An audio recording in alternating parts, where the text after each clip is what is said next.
Hello guys, welcome to my channel. So ఇవాళ మన video వచ్చేసి సింపుల్గా తెలంగాణ స్టైల్ మటన్ కర్రీ ఎలా చేసుకోవాలో చూసేద్దాం. సో ముందుగా మనం మటన్ తీసుకోవాలి, అలానే ఆనియన్స్ పచ్చిమిర్చి కట్ చేసుకొని పక్కన పెట్టుకోవాలి. కడాయి తీసుకొని దాంట్లో కొద్దిగా ఆయిల్ వేసేసి పచ్చిమిర్చి ఆనియన్స్ వేసి బాగా వేపుకోవాలి. సో కొంచెం వేగాక సాల్ట్ వేసుకోవాలి, అలానే తగినంత పసుపు వేసుకొని బాగా మిక్స్ చేసుకోవాలి.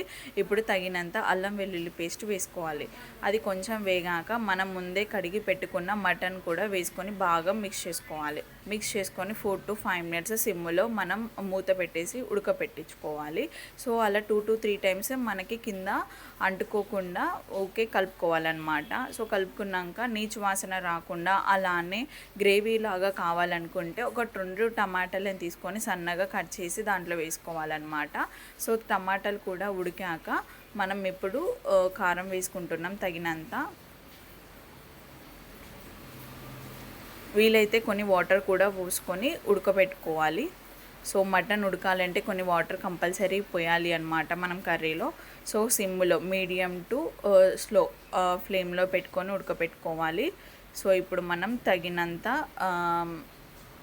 వాటర్ పోసుకొని ఉడకబెట్టుకున్నాక లాస్ట్లో కొత్తిమీర వేసుకోవాలన్నమాట. అంతే, సింపుల్గా మనం మటన్ కర్రీ అనేది రెడీ అనమాట. ఇది తెలంగాణ స్టైల్. సో ఈ వీడియో కనుక మీకు నచ్చినట్లయితే please like, share and subscribe.